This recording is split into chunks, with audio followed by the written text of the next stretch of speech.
பங்குச்சந்தை பகுப்பாய்வில் கூறப்படும் காணொளியை காண வந்த அனைத்து நண்பர்களுக்கும் வணக்கம். பங்குச்சந்தை கூறப்படும் காளையின் நிலை, கரடியின் மதிப்பு எந்த அளவிற்கு பங்குச்சந்தையில் தனித்துவத்தை ஏற்படுத்தி வருகிறது என்பதை பற்றி நமது காணொளியில் தெளிவாக சொல்கிறோம். பங்குச்சந்தையில் கூறப்படும் அனைத்து கருத்துக்களும் தனிப்பட்ட கருத்து, கல்வி நோக்கத்துக்காக மட்டுமே கூறப்படுகிறது. வாங்க காணொளியில் போகலாம். சென்செக்ஸ் செவ்வாய்க்கிழமை பங்குச்சந்தையுடைய காலையோட நேர்மறை, கரடியோட எதிர்மறை மற்றும் நிலை மதிப்பை பார்ப்பதற்கு முன்பு இன்று பங்குச்சந்தையில் நிலை மதிப்பு எவ்வாறு செயல்பட்டது என்று சொல்லி பார்ப்போம். வெள்ளிக்கிழமை பங்குச்சந்தை முடிவில் நம்ம என்ன பேசியிருந்தோம்னா 83,638 நேர்மறைனும் 83,558 எதிர்மறைனும் பேசியிருந்தோம்.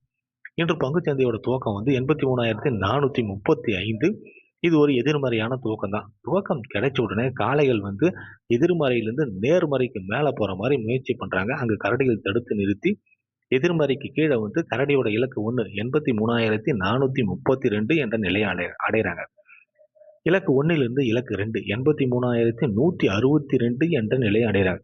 இலக்கு 2க்கு கீழ் செல்லும் கரடிகளை காளைகள் தடுத்து நிறுத்தி இலக்கு 2, இலக்கு 1 எதிர்மறைக்கு மேலே போகிற மாதிரி முயற்சி பண்ணுறாங்க. அங்கு கரடிகள் தடுத்து நிறுத்த முயற்சி பண்ணுறாங்க. எதிர்மறையிலிருந்து நேர்மறைக்கு போயிட்டு நேர்மறையில் காளையோட இலக்கு 1 83,228 என்ற நிலையை அடைகிறாங்க.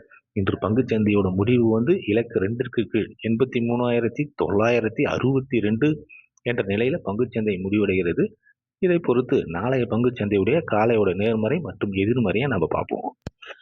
சென்செக்ஸ் இன்று பங்குச்சந்தையோட முடிவு 83,961.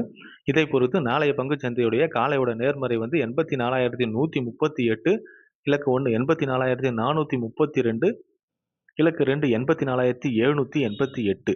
கரடியோட எதிர்மறை 83,938, இலக்கு 1 83,828, இலக்கு 2 83,484.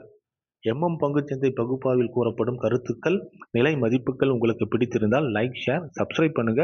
உங்கள் கருத்துக்களை கமெண்ட் பாக்ஸில் தெரிவிக்கவும். நன்றி.